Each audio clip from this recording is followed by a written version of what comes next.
Applejack's bar. Due to a typo on her permit to build a new barn and the meddling of a recalcitrant bureaucrat, Applejack is stuck running a bar, at least until Mayor gets to town. So sit down and have a drink in Ponyville's least likely watering hole. Applejack wiped her brow and gazed over Sweet Apple Acres. The apples were ripening beautifully, and in a few days she and Big Macintosh would be busy apple bucking again. In the meantime, however, they had their new barn to finish. Inside, Apple Bloom and Granny Smith were installing the pens.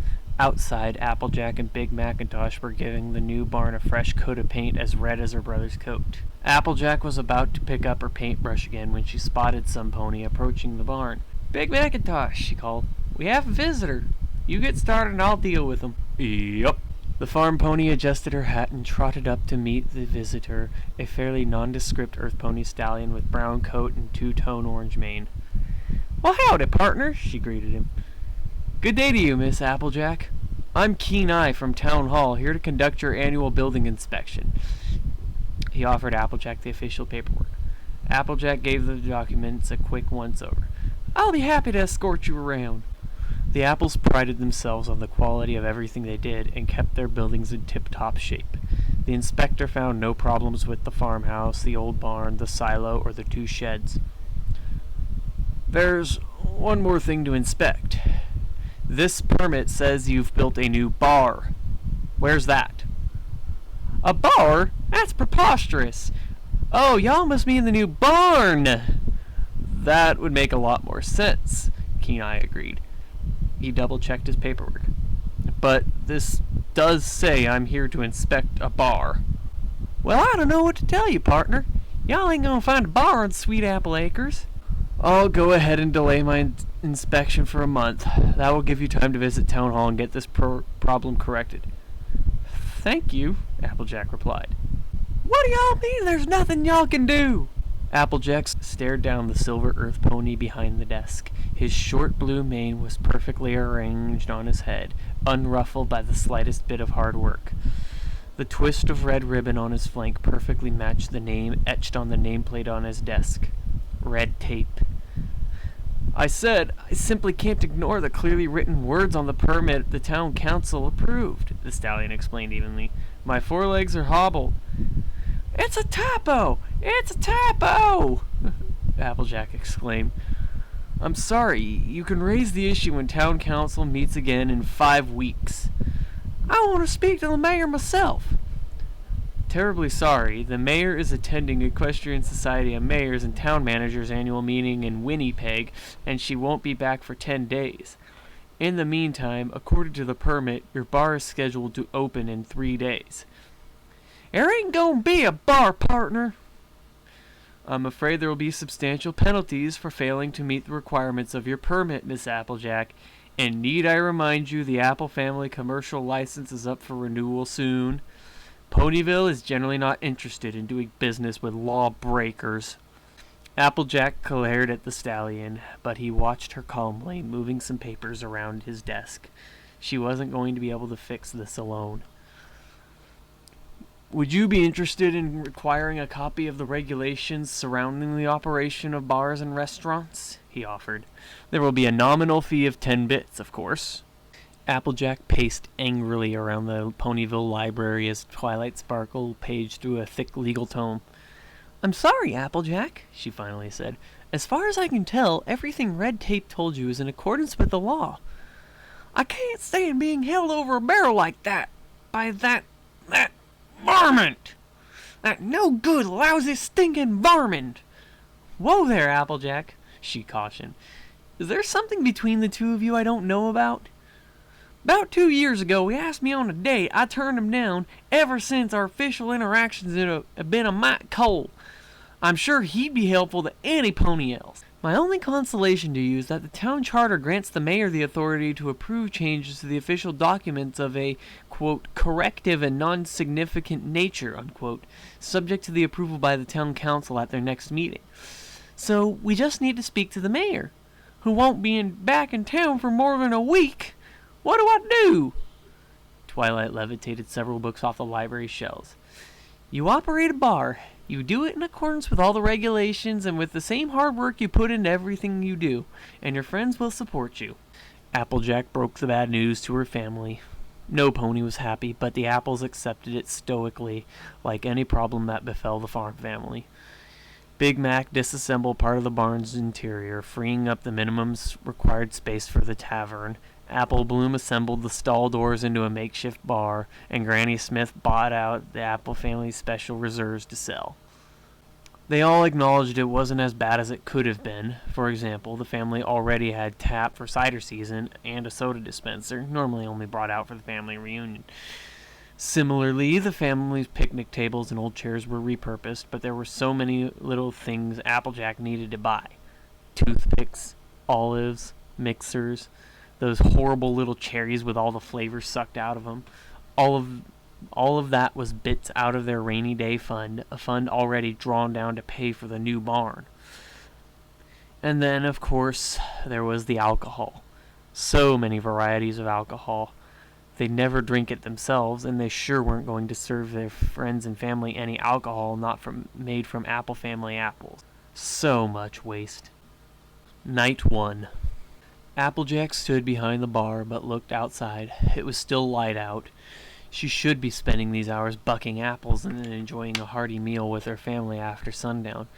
But because all bars had to be open between the hours of 6 and 11 in the evening, the orange mare found herself inside the barn-turned-bar. The earth pony turned and stared at the dozens of bottles behind her. They rested there, mocking her. They would never be opened because no pony would walk all the way to Sweet Apple Acres to... The interior of the barn grew lighter as the barn door opened. A plum earth pony mare trotted in. "Howdy, Berry Punch. Didn't expect any pony to come here." "My berry sense told me to come here," she said. "What's berry sense?" "You know, like pinky sense? It's like that, except for booze." She sidled up to the bar. "So what do you have?" "Well, as y'all can see, we have a full bar, but I hope you'll try some of the Apple family's hard cider." "What's in that unmarked bottle?" Berry Punch interrupted. "That's some of our special Apple family brandy, blended with..." "You had me at brandy." "Brandy, neat." Applejack poured Berry Punch a drink. The plum mare pounded it back. "Now we'll have another." Reluctant bartender looked at her customer crossly, but poured her a second. She consumed half of the second drink before setting down the glass. "So, why'd y'all come all the way out here?" she asked Berry Punch. "The bars in town don't want my business," Berry Punch replied. Applejack looked at the mare curiously. As the evening progressed, she began to understand why. The more she drank, the louder Berry Punch became. She lost any concept of personal space and switched rapidly between exuberance and depression. "This is good stuff," Berry Punch slurred as she picked up her fifth glass. "What am I drinking again?" Applejack sighed. "As I tried to explain it before, it's the apple brandy blended with whiskey." Berry Punch hugged at Applejack. "That's brilliant. You should totally sell it. You should name it after yourself." Applejack pushed the plum mare away. "Yeah, maybe," she said noncommittally. At least she was earning some bits for her family this evening. "Oh, and I forgot my purse," Berry Punch said. "Put dish on my tab." Applejack stared angrily at Berry Punch. "Get out," she hissed. Night 2. A bored Applejack was reading the bartender's guide for the 8th time when the barn door opened.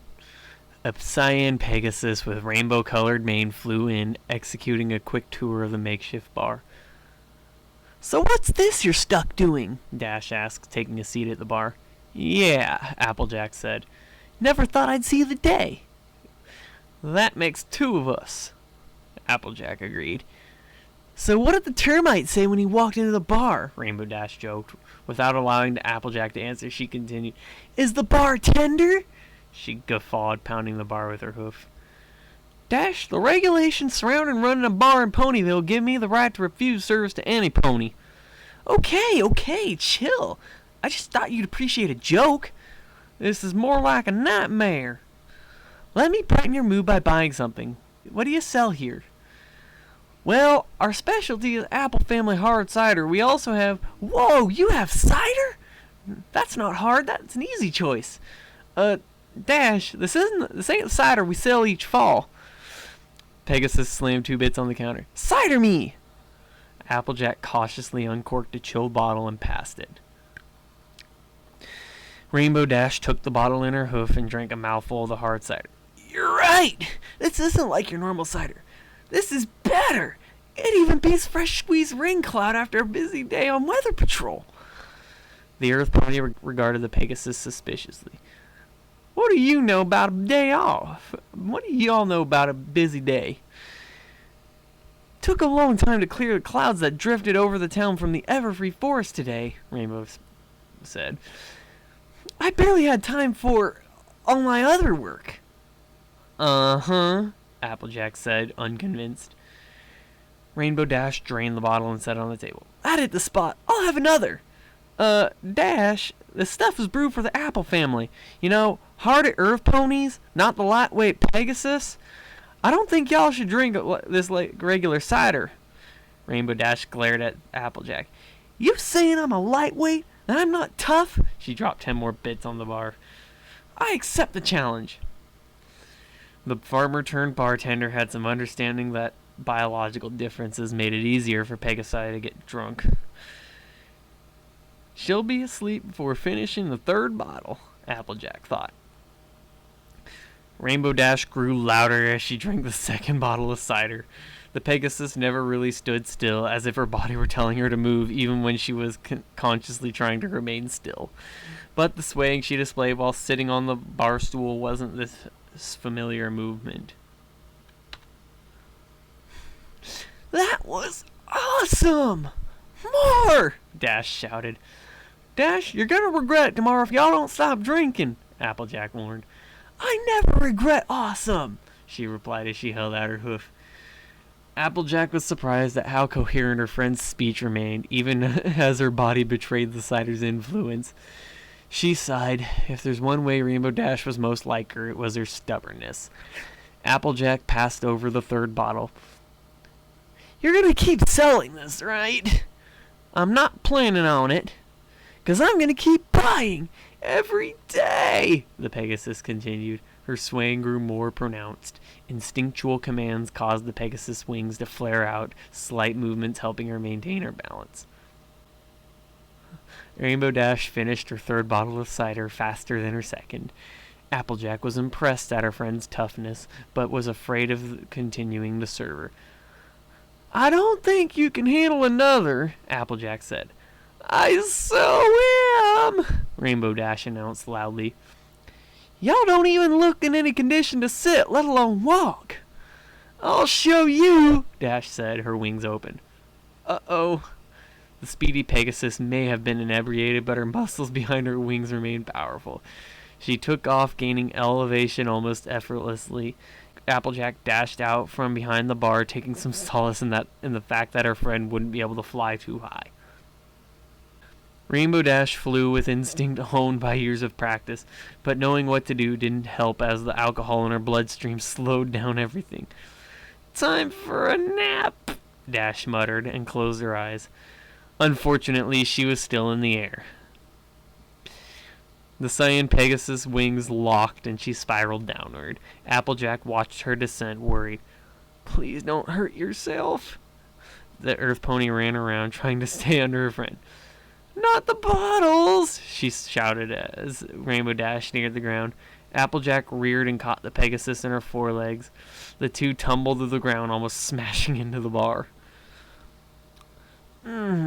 Captain of the Wonderbolts, of course, Rainbow Dash muttered. Applejack got to her hooves and picked up Rainbow Dash. Nothing left to do but let her sleep, make sure she was okay, and say, I told you so in the morning. Night 3. I never thought I'd see this on a farm. Applejack leveled her eyes at the new arrival. Purveyor of carrots, bane of the marketplace, eternal rival, Carrot Top. She was always trying to convince ponies that vegetables were better than fruits, and now she was here. "This could happen to you if you're not careful," Applejack warned. "Oh, I doubt that. So what are you serving?" "The house specialty is Apple Family hard cider and some Apple Family apple brandy blend." "So what do you have that isn't hoof made by the apples?" "Pretty much everything else." "A beer, then." Applejack picked out a cold beer from the untouched selection of purchased alcohol and slid the bottle over. Carrot Top nursed the beer. Bothered by the quiet, Applejack finally asked, "So what brings y'all here?" "Market just isn't the same without you. All your brother does is sell apples. There's no laughable attempts to tell your parents that apples are good for their foals when every pony knows it's vegetables that makes foals grow big and strong. You know, Carrot Top, I think you're old enough to know the truth. Carrots aren't good for the eyes. That's just an old mare's tale. An apple a day does not keep the doctor away, and it's time you admitted that to yourself. And I think y'all should be worried that all the rabbits steal from my farm. What kind of carrot farmer has rabbits? Rabbits ignoring her. I heard that Cheerly hates it when her students bring her apples. Hates it." The two mares stared at each other, anger, serious expressions on their faces. Applejack's was the first to shift, the corners of her mouth lifting slightly. Carrot's Top started to smile as well. Soon the farmers were sharing an exuberant laugh. "I can't wait until this stupid situation gets resolved. I'm going to go to the market and I'm going to sell like I've never sold before." "Oh, you're going to try selling well?" Carrot Top teased. Applejack stared at her rival. "I'll outsell you for sure. It ain't much a challenge, I know." "That sounds like a bet. My bottle of carrot vodka against your bottle of apple brandy." Applejack spit in her hoof and extended her foreleg toward her rival. Carrot Top met Applejack's hoof with her own. "You're on," both mares said simultaneously. Night 4. 2 hours had passed on the fourth night of operations. The only visitor so far was Apple Bloom, bringing her older sister dinner. Applejack still didn't want to be here, but she missed being able to talk to some pony. Any pony. The barn door creaked. Applejack smiled and raised her head as she said, "Welcome!" She then regretted that word when she saw the pony who walked in.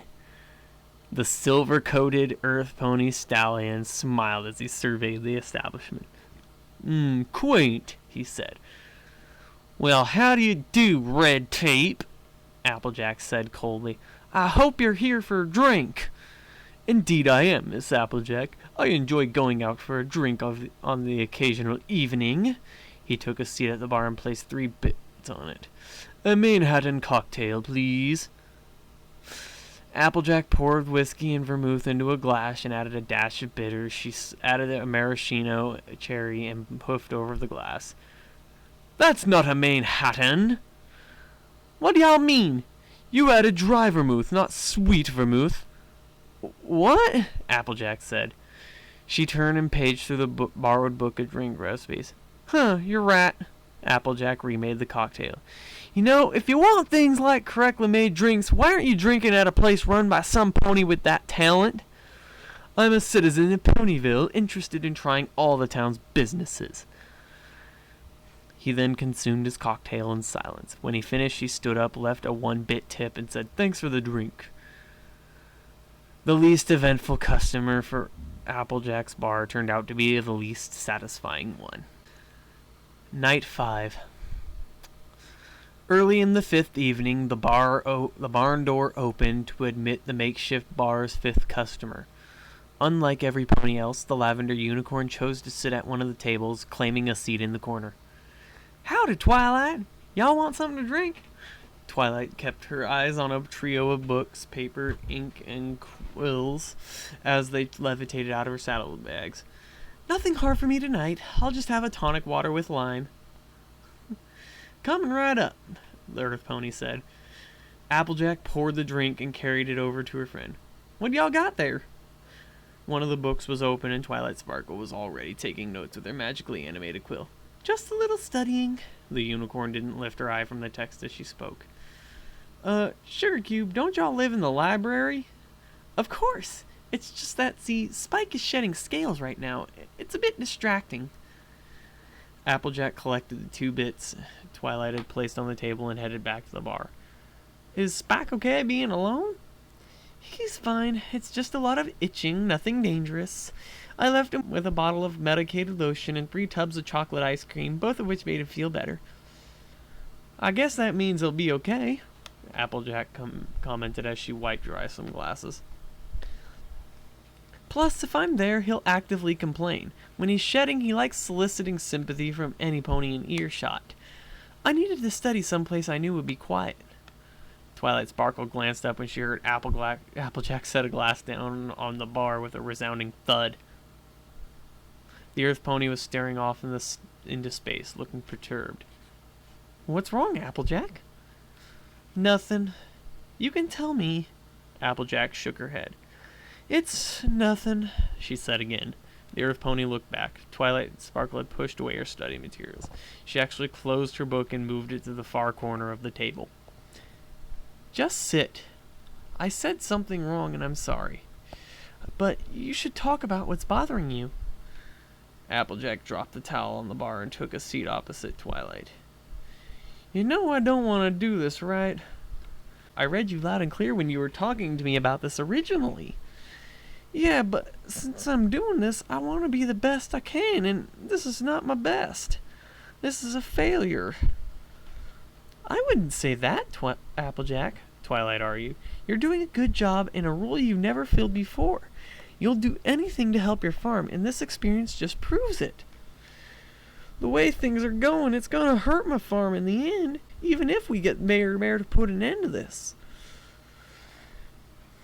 Look, Applejack, I have an appointment for the mayor the day she gets back. Come with me, and I'll make sure she corrects that permit. As for...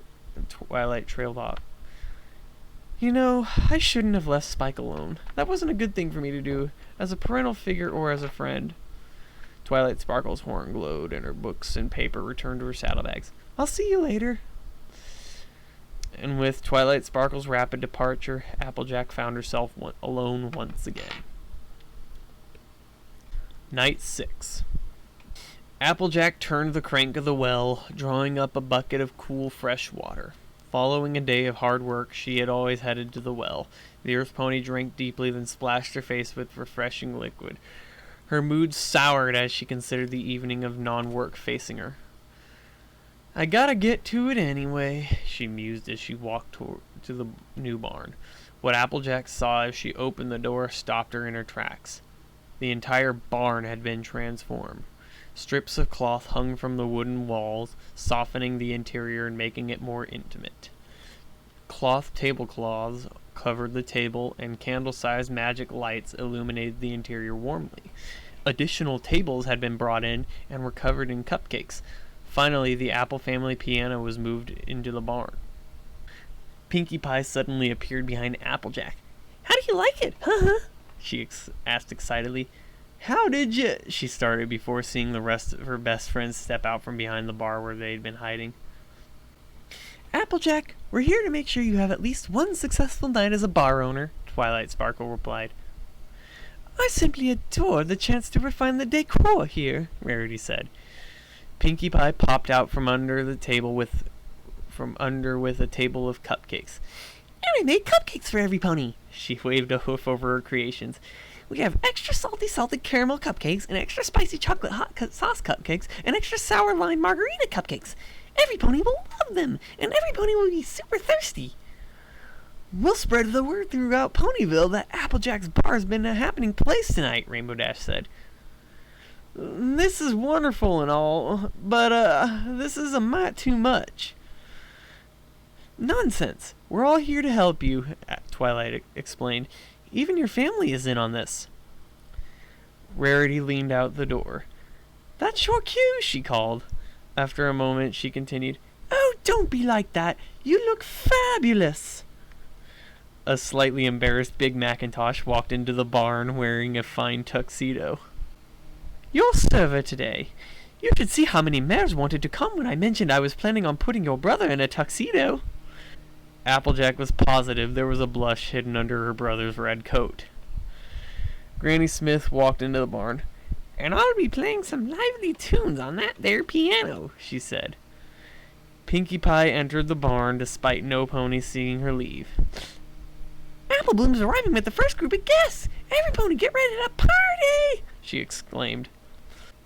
This is what I was missing, thought Applejack. It seemed like all of Ponyville was here, and she was busy. Gloriously busy. She was joined by Fluttershy and Twilight Sparkle in making drinks. Rainbow Dash delivered the drinks to the ponies who wanted their drinks as fast as possible, while Big Mac balanced trays of drinks for the guests who more wanted to see Big Macintosh carry a tray of drinks. Rarity and Pinkie Pie served as impromptu hostesses.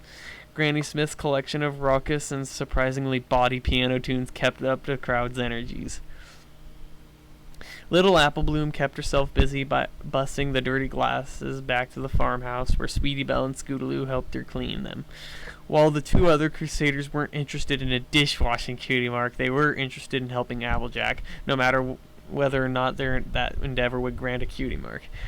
As the night progressed, a feeling of accomplishment was magnified by seeing bits accumulate in the old box being used as a till. Even Berry Punch had come back to pay her tab and get another drink. It turns out the mayor couldn't resist the promise of Pinkie Pie's margarita cupcakes. At the same time, the levels of the bottles and alcohol fell. Dozens of bottles were emptied that night. As the crowds finally dwindled, Applejack noticed it was 2 hours past her normal close. The clock that she had installed to count down the minutes of her imprisonment had been forgotten during this busy evening. Her brother trotted up to her, his bow tie finally loosened. "Sis, you're going to town hall with Twilight tomorrow, and then you're taking the rest of the day off." "Sure thing," she agreed. Day 7. "Of course that should say barn," Mayor Mare said. "Even without confirming by looking at the minutes of the past town council meetings, it should have been obvious to any pony." She corrected the permit and initialed the correction. "I'll add this to the agenda for next meeting, and let Keen Eye know he can finish his inspection." "Thank you kindly, Mayor," Applejack said. I'm just glad I was able to find you had this authority by reading the town charter." "Why didn't Red Tape fix this?" the mayor asked. "He was in charge when I was gone." "He said there was nothing he could do," Applejack replied. "He could have done exactly what I did," the mayor said. Twilight Sparkle pondered the town charter for a moment. "Does the provision of the charter that grants you this authority allow it to be used by the mayor's designated representative?" she asked. "I'm not sure," Mayor Mare admitted, but I certainly wouldn't have criticized him for making the right decision. I guess the mayor just has a different skill set than a bureaucrat." Applejack looked as if she wanted to say something. Words were almost visibly caught in her throat. Twilight Sparkle looked at her encouragingly. Finally, the Orange Mare spoke. "I suspect Red Tape acted the way he did for personal, not professional reasons." The mayor nodded. It seemed she knew what Applejack meant. "That's disappointing to hear," Mayor Mare said. "I promise you I'll talk to him, but I doubt he'll admit to anything. Really, I don't have any grounds to criticize him, even if he did everything by the book." Twilight Sparkle suddenly smiled. "Mayor, would you mind if Applejack and I spent some time looking through the town records?" she asked. "Of course," the mayor replied. "Good luck finding whatever you're looking for." The next Sunday. Red Tape relaxed at the kitchen table. Sunday was his favorite day of the week, and he always started it out with a cup of tea in Sunday Manhattan Times. A relaxing morning, uninterrupted by... He heard a knock at the door.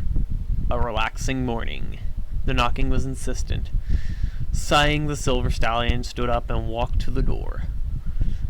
"Good morning, Red Tape," said Keen Eye as Red Tape opened the door. "I have your inspection scheduled for today." "On a Sunday?" Red Tape wondered. "The mayor asked me to schedule this inspection as soon as possible," Keen Eye responded. Red Tape shrugged and admitted the brown earth pony. Keen Eye inspected the doors, windows, and ceiling of the ground floor. "I see a few superficial cracks in the plaster, but it's nothing you need to repair," he said. "Shall we head upstairs?" Red Tape nodded. The two headed upstairs, Keen Eye checking the stairwell carefully. He peered down the hallway, then referred to his notes.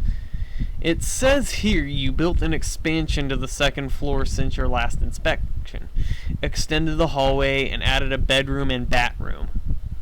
Yeah, Red Tape agreed before correcting himself. Wait, you mean bathroom, right? Kenai inspected his paperwork a second time. This permit here says bedroom and bat room, he stated matter-of-factly. Red Tape checked the document himself. That's clearly a typo, he stated. You can take it up at the town council's next meeting in 3 weeks, Kenai said. He started down the stairs. For now, I'm going to help you pass your inspection. A chill passed down Red Tape's spine as he followed the inspector. What do you mean by that? He asked hesitantly. Kenai leaned out the front door. Are you ready, Fluttershy? He called. The butter yellow Pegasus stepped through the door, a covered cage in her mouth. She set it down just inside the doorway. Thank you for building a bat room, Mr. Red Tape, Fluttershy said. These 6 adorable critters have been waiting so long to get adopted.